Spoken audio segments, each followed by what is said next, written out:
ನಮಸ್ತೆ ನವಕರ್ನಾಟಕ ಟಿವಿಗೆ ಸ್ವಾಗತ. ನವಕರ್ನಾಟಕ ಟಿವಿ ಜನಪರ ನ್ಯಾಯಪರ. ನೀವಿನ್ನ ನಮ್ಮ ಚಾನೆಲ್ ಸಬ್ಸ್ಕ್ರೈಬ್ ಮಾಡಿಲ್ಲ ಅಂದ್ರೆ ಈ ಕೂಡಲೇ ಲೈಕ್ ಮಾಡಿ, ಶೇರ್ ಮಾಡಿ, ಸಬ್ಸ್ಕ್ರೈಬ್ ಮಾಡಿ, ತಪ್ಪದೆ ಬೆಲ್ ಐಕಾನ್ ಕ್ಲಿಕ್ ಮಾಡಿ.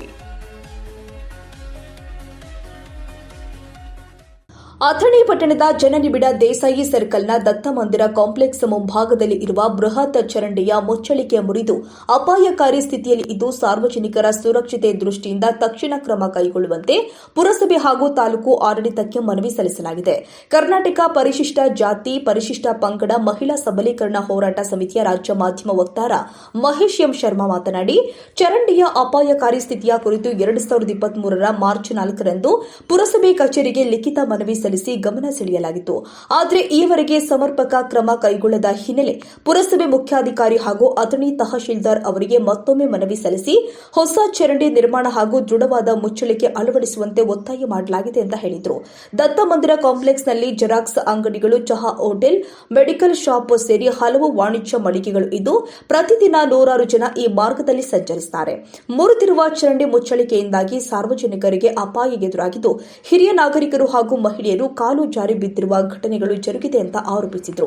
ಮಳೆಗಾಲ ಆರಂಭವಾಗಿರುವ ಹಿನ್ನೆಲೆ ಚರಂಡಿ ಮತ್ತಷ್ಟು ಅಪಾಯಕಾರಿ ಸ್ಥಿತಿಗೆ ತಲುಪುವ ಸಾಧ್ಯತೆ ಇದ್ದು ಯಾವುದೇ ಅನಾಹುತ ಸಂಭವಿಸುವ ಮುನ್ನ ಅಧಿಕಾರಿಗಳು ಸ್ಥಳಕ್ಕೆ ಭೇಟಿ ಕೊಟ್ಟು ಪರಿಶೀಲನೆ ನಡೆಸಬೇಕು ಅಂತ ಆಗ್ರಹ ಮಾಡಲಾಗಿದೆ. ತಕ್ಷಣವೇ ಚರಂಡಿಯನ್ನ ದುರಸ್ತಿಪಡಿಸಿ ಗುಣಮಟ್ಟದ ಹಾಗೂ ದೃಢವಾದ ಮುಚ್ಚಳಿಕೆ ಅಳವಡಿಸಬೇಕು. ಸಾರ್ವಜನಿಕರ ಸುರಕ್ಷತೆಗೆ ನಿರ್ಲಕ್ಷ್ಯ ವಹಿಸಿದರೆ ಮುಂದಿನ ದಿನದಲ್ಲಿ ಹೋರಾಟ ನಡೆಸಲಾಗುತ್ತೆ ಅಂತ ಮಹೇಶ್ ಎಂ ಶರ್ಮಾ ಎಚ್ಚರಿಕೆ ಕೊಟ್ಟಿದ್ದಾರೆ. ಪುರಸಭೆ, ತಾಲೂಕು ಆಡಳಿತ ಹಾಗೂ ಸಂಬಂಧಪಟ್ಟ ಮೇಲಧಿಕಾರಿಗಳು ಈ ಸಮಸ್ಯೆಯನ್ನು ಗಂಭೀರವಾಗಿ ಪರಿಗಣಿಸಿ ಶೀಘ್ರವೇ ಕ್ರಮ ಕೈಗೊಳ್ಳಬೇಕು ಅಂತ ಸಾರ್ವಜನಿಕರು ಒತ್ತಾಯಿಸಿದ್ದಾರೆ.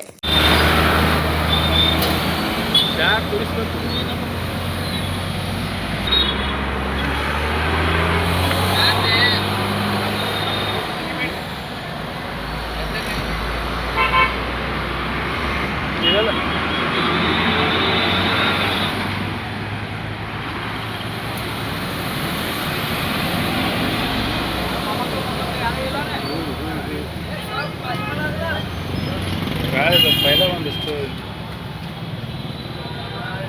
ಗುರುಗಳ ಅಂಗಡಿ ಐತಿ.